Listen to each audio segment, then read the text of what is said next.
नमस्कार, मैं Satish Bhardwaj, editor Panipat today. नगर के प्रमुख समाचारों की सुर्खियां आपके समक्ष रख रहा हूं। जैसा कि सर्वविदित है, पिछले दिनों पानीपत रिफाइनरी पर करोड़ों रुपए का पर्यावरण को नुकसान पहुंचाने के दोषी पाए जाने पर करोड़ों रुपए का जुर्माना लगा था। एक बार फिर नेफ्था क्रैकर की जांच में सैंपल फेल होने पर 74 लाख का जुर्माना फिर लगा है। किसानों ने केंद्र सरकार से तीनों अध्यादेश वापस लेने की मांग की। कृष्णा ज्वेलर के मालिक और पत्नी में मारपीट, पुलिस में शिकायत दर्ज, सावन जोत गंगा में प्रभावित। अब समाचार विस्तार से। केंद्र सरकार के तीनों अध्यादेशों का किसान करेंगे विरोध। 9 अगस्त को सांसद संजय भाटिया के निवास पर जाकर किसान पंचायत कर सांसद को ज्ञापन सौंपेंगे और ये तीनों अध्यादेश वापस लेने की मांग करेंगे।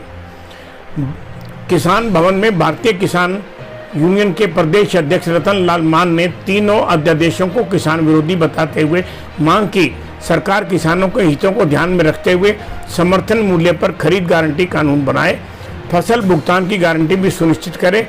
रतन मान ने कहा कि सरकार ने अगर इन तीनों अध्यादेशों को रद्द नहीं किया तो 4 सितंबर को रोहतक की अनाज मंडी में महापंचायत कर सांसद और विपक्षी नेताओं को ज्ञापन देकर अध्यादेशों को वापस लेने की मांग की जाएगी।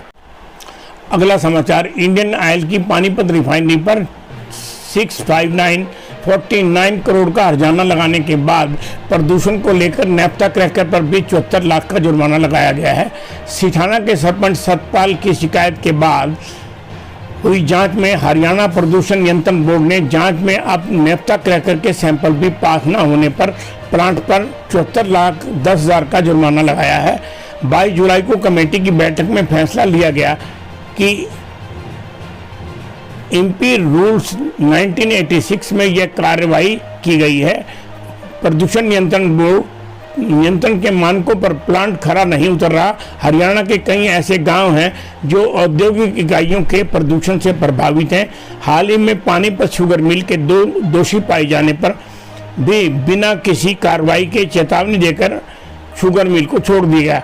मेरा कहने का अर्थ है यह नहीं है कि हमें औद्योगिक इकाइयों के विरोध में झंडा उठा लेना चाहिए, पर इस बात पर यह बात जरूर है कि पानीपत रिफाइनरी अब आसपास के गांव में प्रतिवर्ष 15,000 पौधे रोपकर पर्यावरण को सुधारने का प्रयास कर रहा है, जिससे आसपास के गांव में हरियाली दिखाई देने लगी है। 2 वर्ष पहले रिफाइनरी के पाइपलाइन लीक होने पर आसपास के पेड़ सूख गए थे। सरपंचों द्वारा रिफाइनरी प्रबंधन से इसकी शिकायत करने पर भी इनकी बात नहीं सुनी गई। ग्रामीणों द्वारा राष्ट्रीय हरित प्राधिकरण में शिकायत के बाद प्राधिकरण ने रिफाइनरी पर 659.49 करोड़ का हर्जाना लगाकर प्रबंधन को नींद से जगाया। फिर भी अब नेफ्था क्रैकर पर 74 लाख का जुर्माना अपने आप में बहुत कुछ कह रहा है। अगला समाचार। कृष्णा ज्वेलर के मालिक तरुण जेठी ने लाल टंकी के पास अपनी दुकान पर पत्नी से मारपीट की। कृष्णा ज्वेलर के मालिक तरुण जेठी ने अपनी पत्नी से दुकान पर मारपीट कर उसने व उनके साथियों ने उसे दुकान से बाहर फेंक दिया। सोनिया जेठी ने पुलिस को दी शिकायत में आरोप लगाया कि उसके पति और 3 लड़कियों ने तीसरी मंजिल से उसे घसीटते हुए पीटते पीटते दुकान के बाहर फेंक दिया। सोनिया का आरोप है पति ने उसे जान से मारने की धमकी भी दी है। पुलिस मामले की जांच कर रही है।